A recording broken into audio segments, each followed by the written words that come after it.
Hey guys, Bryce Tubbs here. So today in this video, if you've been having trouble getting people to sign up and you want to learn what you need to do to get them to sign up for more high quality clients, finish this video. So this video is going to be talking to accountants and bookkeepers who are trying to grow their business. Maybe you've been having trouble like getting people to sign up. Like maybe you're doing consultation calls, but for whatever reason, they're just not signing up with you. Maybe they give you a million excuses. Maybe they say your price is too high. Just a lot of different objections most people are facing. So I kind of want to break this thing down and talk about, how to get a higher percentage of people to sign up with you. Now, who am I? Now, my name is Bryce Tubbs. So I got started my firm back in 2015. Now, I had to learn sales and marketing the hard way because like back in 2015, virtual bookkeeping and virtual accounting wasn't really a thing, right? So I had to learn all these different like objection handlings from scratch. There wasn't that many courses or training material that there is nowadays, right? So what I ended up having to do was I spent about 6 months trying to grow the business, kind of like hitting my head against the wall day in and day out, like doing cold calls, doing cold approaches, door knocking, flyer, mailing postcards in the mail to try and get my foot in the door to have consultation calls with business owners.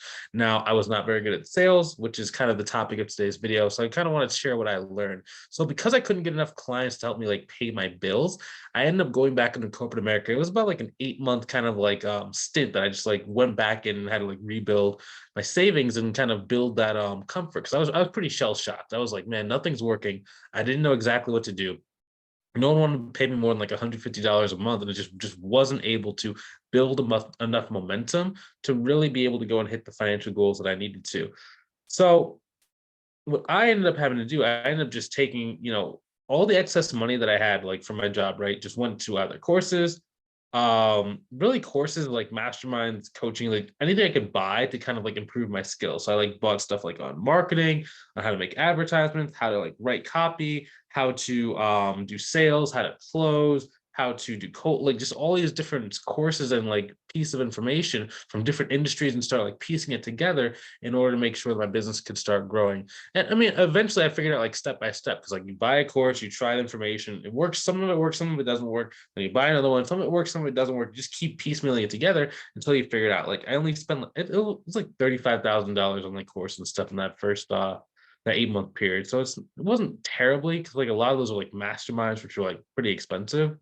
But I ended up like reaching 15,000 a month in my accounting and bookkeeping business, about 14 months in total from like the start time to like when I had my first high ticket month. So why should you watch this video to the end, right? So currently we're running a six-figure accounting and bookkeeping firm, right? So this is not just information that we kind of like theorize. This is stuff that's actually working inside of the field. We've also helped over 175 students start and grow their businesses as well inside of our coaching and consulting arm of the business. And the tips contained inside of this document actually helped one of my students in the program really get from about $3,000 per month to about $10,650 per month in her bookkeeping business. It took about like 45 days for her to get to that point. And also, if you want help growing your income, so maybe you can live a life of freedom without having to go through all the different struggles that cause most people to fail, click on the link either above or below the video to book a call to see if I can help you out inside of our paid mentorship program. So let's jump inside of the video, okay? So there are two main areas that most people struggle with when it comes to getting clients to sign up in a timely manner. Number one, it's going to be lead quality, and number two, it's going to be sign up clients at higher price points. Now, both of these are tough because they're very interlinked. They're very they kind of feed off of one another. So if you're speaking to like low quality prospects, for example, you can be a master at sales, but just aren't a good fit and they probably can't afford to pay. Like, for example, if you're trying to charge someone $5,000 per month and they're only making $5,000 per year, it's not really going to work out, right? So we got to talk about how to first get better quality client, then how to go and really do a lot of stuff to get them to sign up faster at higher price points. So first thing, the easiest part to do is really focus on getting better quality clients. So before I go any further, I almost forgot. If you want me to send you a copy of this document I'm reading right on the screen, go ahead and type document inside of the comments below, and I'll send it to you when I get a chance. Now, most people struggle to get clients to pay above $300 to $650 per month when they're starting out. Now, the goal, right, whenever we work with someone, our goal is to try and help you get clients that can pay more than about $1,000 per month. And one thing to note, like there's a big difference between $1,000 a month bookkeeping client and a $7,000 per month client, okay? I prefer to stick to more like the $2,000 to $5,000 per month range, and that way you can take on clients without it becoming like a full-time job. Like when you start getting like $10,000 a month, $12,000, $13,000 a month per client, that's when it starts becoming a lot more like responsibility. Versus when it's more of like 1,000 to 5,000, it's a lot easier for you to be able to have like these just more contracts that don't really treat you like an employee. It's a little bit more laid back, it's a little bit easier to manage. So that being said, I mean, if you're already over $3,000 per month, like, and you've come into contact with clients who could have paid you probably 1,000 a month, you just haven't been able to close them for the correct amount. Oh yes, I'm for sorry. So what that basically means is if you're already at $3,000 per month in your business, right, but you don't have any high ticket clients, you've probably come in contact with either potential clients or clients you have now that could have paid you over about $1,000. It's just in a lot of cases, at least when I was starting, I just didn't know what to look for to know like who can afford to pay me that, right? So there's really two improvements you can make to raise your prices during consultation calls. Now, number one is going to be about like pre-handling objections at the beginning of the call and then easing concerns at the end of the call. So let's even take a step back. The main thing that you want to look for when you're talking about clients that are higher quality is really number one, the mentality when it comes to service. Number two, it's a mixture of revenue, but also like company structure. Okay. So generally for us, whenever we're looking for a new client, most people when they start, they're looking for like solopreneurs. They're looking for like a trucker. They're looking for like a barber, a hairstylist, who's another one? Photographers, right? Very small businesses are generally like owner operated, right? So it's an individual truck driver. Okay. Now that's very hard for you to be able to charge someone like that, $2,000, $5,000 to $5,000 a month. Think about it. If someone is barely making six figures, like let's say they're a truck driver, they're making about 102,000, 105,000, maybe 150,000, right? If you are charging $2,000 per month for, let's say, like monthly bookkeeping services, right? That's $24,000 that you are taking. Now, let's say that they've already had to pay. What is that? Probably like we'll say like 20, probably like 20% taxes. Because oftentimes, like in the first year that someone does about 100,000, they don't really understand like tax liability, right? So they get hit by a really, really big amount of money. So let's say just for example that they have to already pay 20,000. Okay, cool. So I'm gonna pull up the calculator just real quick. Okay, so let's say 160,000 minus, we'll say 20,000, right, for taxes. Okay, minus, we'll say let's average person's expense is about $6,000 per month, right? Is the average like living expense out of all the like students that we've had inside the program. Okay, well, sorry about that, 6,000 a month. So 140, 1, 2, 3 minus 60. It's about 62. Sorry, 72,000. Well, where's my math tonight? Cool. That means they're left with about $68,000. Is kind of what they can kind of move around inside their bank account, kind of disposable income, right? Now they're going to do $24,000. Okay. This is $44,000 kind of left over. Now, this number is very misleading, right? Because now they just start thinking about insurances, right? Let's say that they have to do health insurance, right? Because they don't have a plan, right? So it's about another $24,000 per year, depending on like the family and depending if they have like a good insurance plan, or if they have like a pool, right? Most people don't understand like you can get pools if you're like a business owner that actually reduce how much your health insurance is going to be per year. Okay, now let's say they also have business expenses. Okay, especially for truckers. I sorry, I totally forgot this in my math. We did not even calculate the cost of like gas, right? Oftentimes when there's more of like an Uber or like a taxi, the business owner themselves have to come out of pocket with gas, right? So they actually might be, we'll say like during the pandemic, some of these people were doing about $1,000 per fill up, right? So let's say that they're doing about $1,000 a week. That's $4,000 per year. That is going to be about $48,000 per year, we'll say, in gas, right? Okay, that's $28,000 loss. Okay, they just don't have the money to pay you, right? Because remember, you took away 24,000 if you were charging 2,000 a month, right? Let's say, for example, they didn't have to pay you the $2,000 a month. Okay, they're still at a net loss at the end of the year in a lot of cases. This is how most business owners operate, especially if they're a solopreneur. Okay, they might have a little bit of money left over, but in a lot of cases, they're running on very, very, very paper thin margins. They just don't have enough room in order to support you. Okay, instead, if we're going to be charging $2,000, $3,000, $5,000 per month, we want to go after business owners that can afford to do that, right? So in a lot of cases, you're looking more industries that are very high growth industries like construction, nonprofits. A lot of people don't understand like nonprofits can go and make a very good amount of money very quickly, depending on the grants, donors, and the cause that is behind it. Tech startups are also good. Another good one is going to be roofing companies, especially ones that use insurance and they live like in hurricane kind of zones. Another good one is therapy practices. Okay, especially if they're on insurance panels, and especially if they have multiple practitioners under the same kind of umbrella. Another good one that we like to go after is what are those called? Solar companies. Okay, these are just some examples, some niches, right? So each one of those have like slightly different rates. Like solar companies, I like solar companies because they have a lot of contractors. They're able to go and sell for very, very high ticket prices, anywhere between like $10,000, like $30,000 for some residential roofs. That's not even counting if they're going on the commercial side, right? They're used to overpaying for everything. They will get tools, especially software tools that you can get for $15 a month. They will go and get the $500 per month version of it, right? They just overpay on everything because they do not see money the same way. Those are the type of companies that we're looking at, right? So that's number one, is can they actually afford it? Number two, when it comes to like the mentality, just like we talked about and we started leading into when it came to like the solar companies, okay? They overspend. Money is not as tangible to them anymore because they're selling things for such a high amount of money. It gives them a lot of confidence, financial confidence to be able to go and take on new investments, right? So when you go up to them and you charge them $2,000 per month, they don't really have that big of an issue with it because even then, a lot of cases, like they're writing commission checks to some of their what are those called, sales reps for like $10,000, $40,000, $50,000 a month. When you come at your $2,000 per month price point, if it's a small company that they're going to balk. If it's a larger company, they're just like moving and they're moving really quickly. They're doing $10 million a year. Your $2,000 a month thing is kind of, you're like one of the lowest paid people in the organization, right?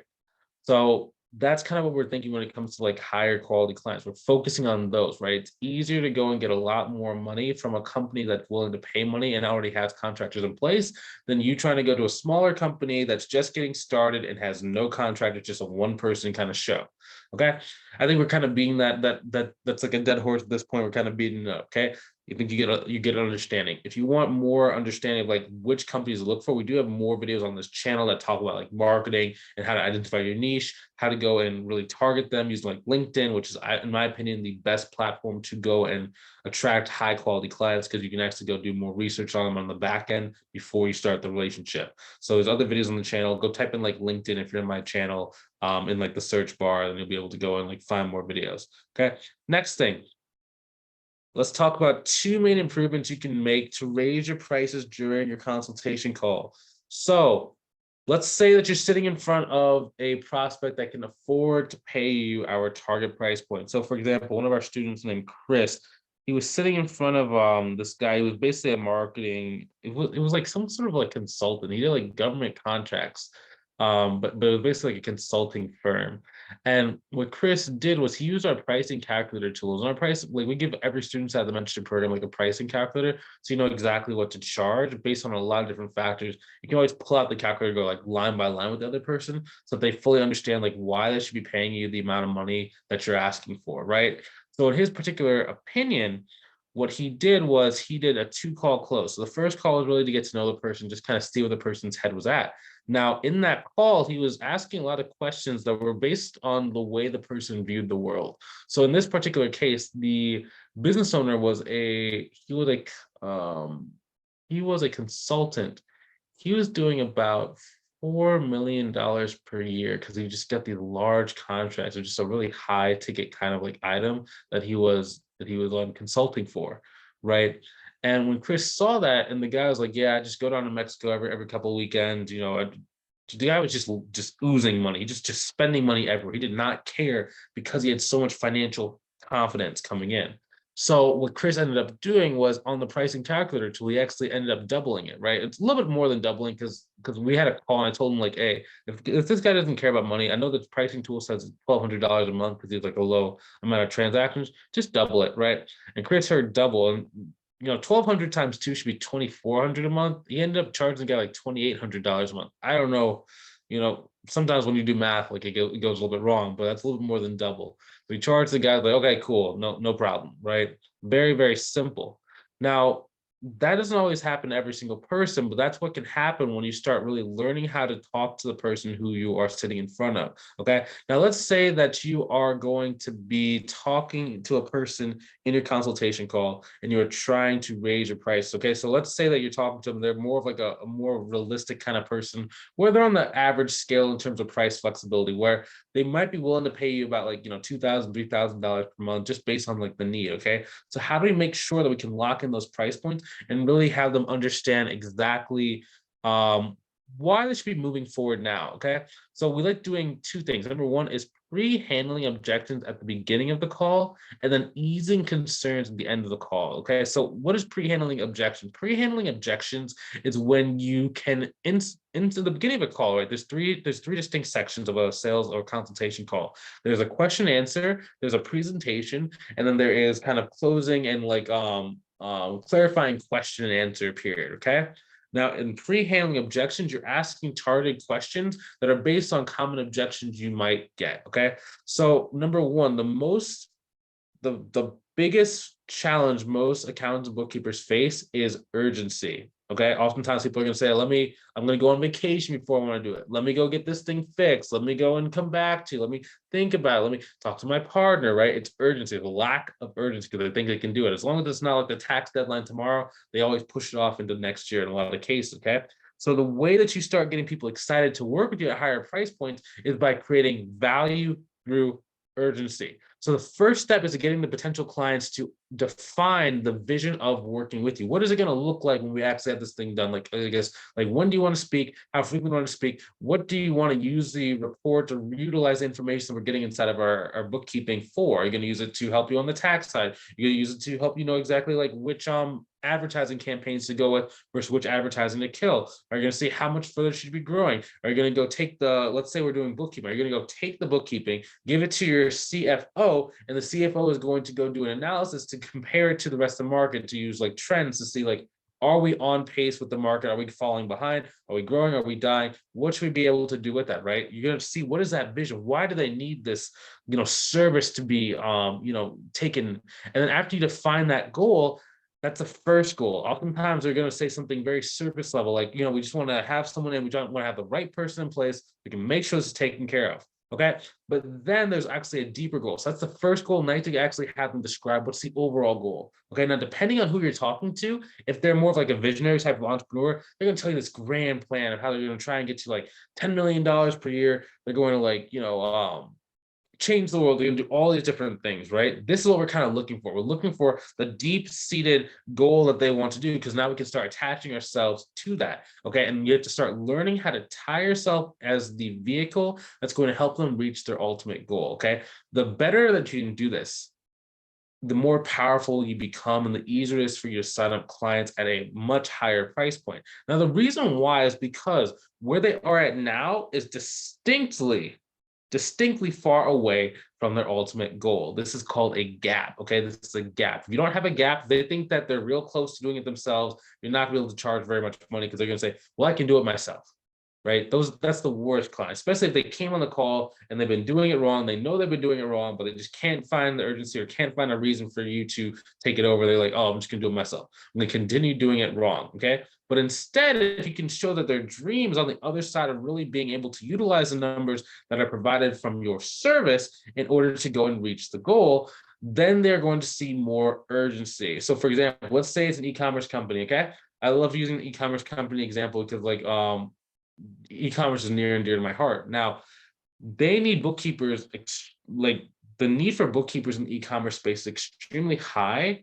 Unfortunately, in a lot of cases, when you're dealing with like e-commerce businesses that are just starting out, they have the least amount of sophistication because anyone can start it, right? But with e-commerce, If they do not know their numbers and they're running advertising campaigns, it's very easy for their advertising campaigns to become saturated, the cost to rise very kind of consistently, and their profit margin per sale starts dwindling and starts becoming negative. Now, if they do not have that in place and they run out of cash, they go out of business. Oftentimes the owners end up in debt, and now they're working, jobs for a number of years in order to kind of repay that debt. Now, when you have a bookkeeper in place and you can actually track that information, let them know exactly where they're standing and where they are, it allows them to not only stay in business, avoid debt, but it also allows them to go and get to whatever their goal is and actually stay in business and support their family for a lot longer. Okay. That is a really, really, really big, important reason why they need you. Okay. But you have to be able to go and show them that exactly that picture that I said, and I just painted. You have to be able to highlight how far they are away from the actual goal if they do not actually fix the problem they have. Oh, I'm having a toe cramp. Give me 1 sec. Obviously, I'm being too passionate about this. My toe is cramping. So I'm going to skip this example I put inside this because I feel like we just got a pretty good example. Next thing, okay, you need to start asking what happens if they do not start working with you to fix the mess that they are in or that they are going to come into contact with. Okay. If they say nothing, you're generally not going to have any urgency, right? Nothing happens. We can just keep moving on as business as normal. Okay. Instead, what we need to have them actually start talking about like what happens. Like, are they afraid they're going to shut down? Do they owe a lot in tax? Have they not, filed a tax return in 7 years, right? And they need to do it, but their CPA is like, I'm not doing anything until you have everything cleaned up, right? What is that thing that's going to happen, right? Now, the more you can do that, now you can start asking, well, are you okay with not reaching your goal? Or are you okay with not being able to meet that deadline? In a lot of cases, they're going to say they are not okay with reaching the goal. Okay. Now you need to be able to then plant and implant that belief. Okay. So number one is they're going to say that they are not okay with reaching the goal. Okay. That means a new belief has been planted, right? They've been exposed that they are not okay with this. They want to get this thing done now. Now you need to get them to dig their heels into what they just said by asking them, well, I mean, you don't really have to get it to go now. I guess why is now, why do you say you need to do it now? Now, this might sound counterintuitive, right? Because you just basically said they don't need to do it now. The reason why this is so good is because now they're going to fight you on the reason why, oh no, I need to do this now because if I don't fix this, XYZ will happen. It's actually better if they actually start getting a little bit irritated when you ask that question, okay? There's certain times when you ask questions in your Q&A where you want to come across like you know what you're doing, but there's other times where you want to come across in a way that gets the person to be like, that was a stupid question. Of course I'm going to sign up with you, right? It's almost like, what was it? Bugs Bunny and Daffy Ducks, right? Where it's like, where Bugs Bunny goes, like, you're stupid. Duck goes, you're stupid. And then Bugs goes, you're stupid. Daffy goes, you're stupid. You're stupid. You're stupid. Then Bugs switches up on him and goes, I'm stupid. And then Daffy goes, no, I'm stupid. And then Bugs goes, yeah, you are stupid. Right? It's like the same thing. You're flipping the script and you're flipping the tables on them. It's a very like sophisticated way of getting someone to change their belief and like stick to their belief, right? This is going to make it a lot easier for you to kind of lock it in. Now they're focused on your presentation. And remember, this is the most powerful point of leverage, okay? The cost of an action and why they need to do it now. If you can get that, it's going to make it so much easier for you to sell, okay? Next part that's really important, part number 3, is how to close the call to get clients to decide to work with you. Now, I struggled with getting clients to sign up for about 7 months when I first started, okay? It always felt like I was so close because I'm saying yes, right? Like one thing I like to say is like, you're either close or you close. You're either close or you close. There's not really much in between. Like in some cases, like the person might cuss you out and like it's just really just a weird experience. But for the most part, it always feels like it's close because most business owners are not really going to tell you that they're a no. They're going to give you some kind of excuse, some kind of like weird thing, some kind of like thing to kind of, appease you for a minute to make you feel good. Okay. Now, for me, what it would look like, they were just so close to saying yes, but I would never hear from them again. Right. And it was just crazy. Right. So I had to learn how to become like very good at getting people to want to work with me without becoming salesy or making the person feel like you're pressuring them. Like one thing to note is like you're never going to pressure a successful business owner into paying you $3,000 a month. Like you might be able to pressure someone like paying you like $500 a month, like one time, or they're going to cancel the contract. You don't want that. You want clients that are going to stick with you for the long term. So you need to make sure that they fully understand the value before they sign up, and you don't use any kind of pressure or irritation when you are selling. Okay.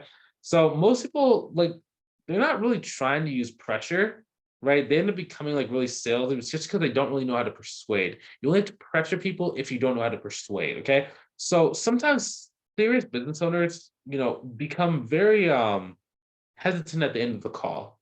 And it's not really that they were not serious. It's just there's a lot at stake here, right? In some cases, like if this is like this could mess up their books. They might have to go hire someone else. They might have to go and hire a third person. They might have to go hire a fourth person. Maybe you're the fifth person they've already interviewed. Maybe they've already scheduled consultation with someone else. There's a million different things that can happen, right?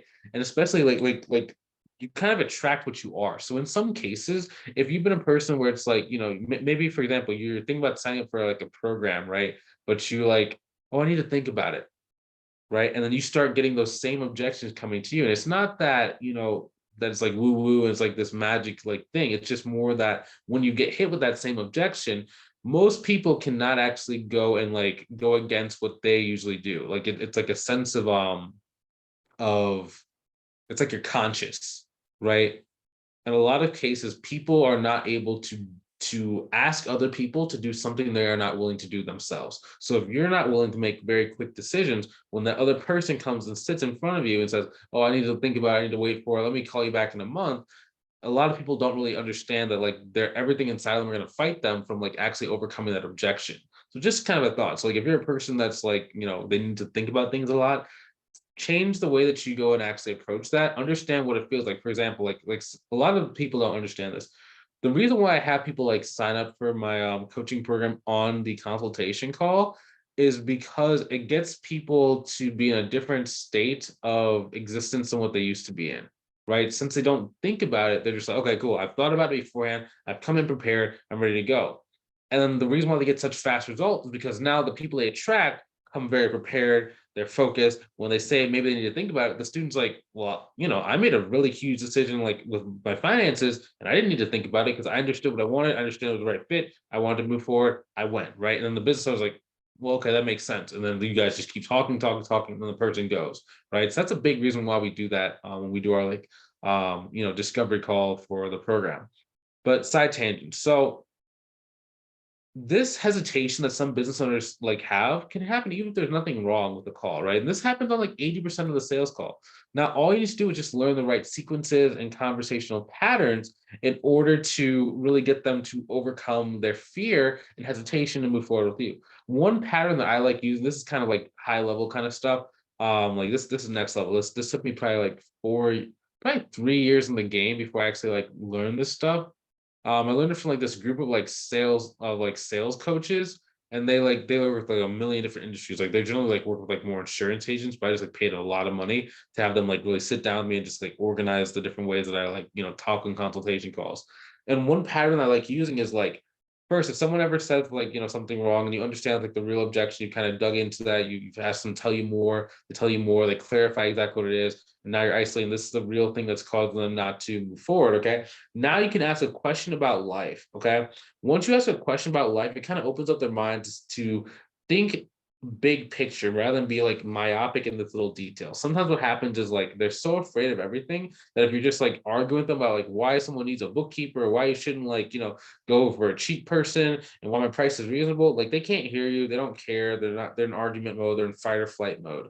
When you ask them a question about like life, like I made a couple videos about like sales and stuff, so you can probably go watch like more videos on like what exactly to say specifically. But just think it's more like you want to ask a question about like the way that somebody thinks about life. So for example, one question, um, one question I always like to ask about is like, why'd you start your business? Right? Just kind of get some like kind of think back, right? Especially if it's like an action where they need to think about it. Then it's like I want to see like, okay, what is the way they do it? Okay, so number one, it's like, okay, so we ask a question about life, like how did you start your business? What caused you to do it? Okay, now I want to ask them like, what was their decision-making process to opening the business, hiring people on, bringing people on? Because what I'm looking for is like something that kind of proves my point that you don't have to go and add a million years to make the right decision. If they feel like going inside of their current business was the right decision, then what it shows was you can then ask them a question saying, okay, well, cool. Well, knowing what you know now, would you have waited as long to start your business? In most cases, say, no, I would never have waited that long. Like, it was the right decision. I should have moved it faster. I should have gone. Okay. Now you have some leverage. Okay. Because now you can ask them, well, do you mind if maybe I, kind of challenge the way that you're kind of viewing the situation? Then in a lot of cases, they'll be like, yes. So now you're going to use that analogy to prove your point. So, just now you just said that you wish that you would have started your business a lot faster because it was the right decision. And making the validity of the decision, okay, whether the decision is right or wrong does not change based on the amount of time that is made and put in between when you hear about it and when you actually make the decision. It doesn't change whether the decision is right or wrong in a lot of cases. Now, some people might be like, "Oh, well, no," like they might say something dumb, but people who are like serious about getting started with you, in a lot of cases, if they understand, okay, that makes sense. I'm being kind of like silly, like that's a good point. I just said this, like that makes a lot of sense. They will go really, really quickly. After you use that analogy to like prove your point, go and check in to see if that analogy landed correctly. Does that make you say stuff like, does that make sense? Right. And oftentimes we're going to say, yes, that does make sense. Okay. But now again, just like we did earlier, reinforce that belief by getting them to reiterate why they believe the analogy. Okay. Well, so okay, that's right. Well, I guess why do you feel that it's right? Right. So now you're gonna say, well, I think it's right because like you're right. Well, for my business, I should have started earlier. I wish I had done it earlier. Like, yeah, it's just like that. Sometimes I overthink these things in life, and like every time I just like do something, I have like a really strong gut intuition. Whenever I feel like something is right, and I just go with it without thinking about it, it always ends up working out really well. Let's kind of do this. Then you can even pull away even further to get them to cement the new belief. It's like, well, I mean that makes sense, but I mean you don't have to do this, right? And now the person gonna dig in even harder. Okay. Now, objection handling is all about using someone else's energy. You do not want to argue, you do not want to push. If they've already decided, they've already told you this is the right decision for them, and they need your service, they need to get out of this thing fast. There's urgency and you're moving. Okay. You need to be able to move and use all that situational energy that's inside of the conversation to move them forward. Okay. Now, very, very, very simple. Wow, this is a little bit long. We're even going even further. Okay, cool. So let's go. So now let's say that the potential client has an objection. Okay, you want to pause, relax, and understand that someone saying they don't want your help isn't really that big of a deal. Okay, because people will change their mind all of the time. And we kind of just went through this thing, but I'll just give you a real example. So let's say you ask some question about life. Okay, step number one: do you feel that we make decisions based on our past experiences? Okay, next thing they'll probably say yes in a lot of cases. Okay. Next thing they'll say, question about the current situation. Well, based on what we spoke about, like how likely are you to be able to get that loan if you don't have your financials clean up in the next 2 weeks? Okay. I'm just inserting the problem that we spoke about earlier on the call. And then after that, it's then, okay, then it's good to ask their, sorry, I misspelled this thing, ask their for their permission.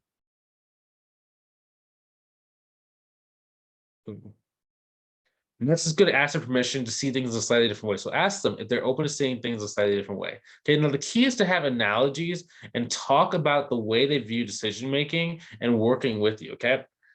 You should like one thing that you do when you're practicing for like your sale consultation call, is just think about all the different life experiences that kind of prove your point around like why someone should move forward today, why they should afford to pay something luxurious, right? Let's say for example where you bought like a purse from like Coach or something, right? And just say like maybe the person who bought the purse thinks that it was like a very luxurious item, was better than all the other things they've ever had, and all the other purses were cheap in comparison to that, right? That's a story you can actually utilize on your consultation call to prove the point that someone should pay for something more because the value is higher. Now, man, this is long. So I'm actually going to wrap this video up. I've been here for a little while. It's about 25, 30 minutes. If you want this document to go through a little bit deeper, then go ahead and go ahead and comment document inside in the comment section below, and I'll actually send this to you. Wow. All right, cool. And also, if you want help growing your income so you can live a life of freedom without having to go through different struggles that cause most people to fail, click the link either above or below the video to see how I can help you. Now, some people, again, they wait to do this and they end up running out of steam and they end up living in the same spot for years. Okay, so we've been doing the mentorship program for a long time. Even when I started accounting and bookkeeping business in 2015, there were people that talked about starting a business, right? And like, it's 2023 now, right? It's like eight-ish years later, right? And I still see some of those same people in the same exact spot. Okay. Stuck, irritated, not quite making enough money to, be in that, upper middle class, lower upper class, right? Just kind of just comfortable, barely getting along street, but they know they could do more. And they're only one recession or one kind of mean boss or one kind of like, disgruntled person away from getting fired and all that security just really kind of going down the drain. So it's just kind of like, if you want to avoid that, go ahead and click on the link inside of the description, book a call, change your situation. Let's go and work on this thing together. I mean, if you watch this like 40-minute like presentation, you're still like, I don't know if this is the right thing for me. I mean, that might be a little kind of silly. Like if you learn something new in this, and this is like a 30-minute video with like basics of closing, you probably should go and get some help so you can actually go and reach the goal a lot faster. Now, if money's tight, right? Because right now, times are pretty tough for a number of families in America. We do have different payment and funding partners that can actually help you get funded so you get your foot in the door to start the program without having to really break the bank, right? So we can split up the cost of the program, right? Because there's different versions, different funding partners that will fund different portions of it to make sure you're actually able to do this. Because we don't want people to be turned away just because they can't really afford the high ticket price points. So we do have different payment options for you available, depending on what you qualify for. I think the highest split you can split up the program, and this is something anyone can do, is like 36 months, right? So it becomes actually less than the cost of gas, actually, to get the program that can get you to 6 figures per year for the rest of your career. So if that's you and you've been thinking about joining this program, go ahead and click on the link inside the description either above or below the video. Book a call with me, see if this thing can help you out. If it can't, I'm going to at least point you in the right direction so you know exactly what you need to do. If it can, I'm going to give you an invitation. We're going to see, is this thing really right for you? Do you want to move forward? Here's the pricing structure, set up your onboarding call, and get you off to the races. If that's you, I will see you on the call. If you're not quite ready, I'll see you inside the next video, and I will talk to you soon. Have a great rest of your day.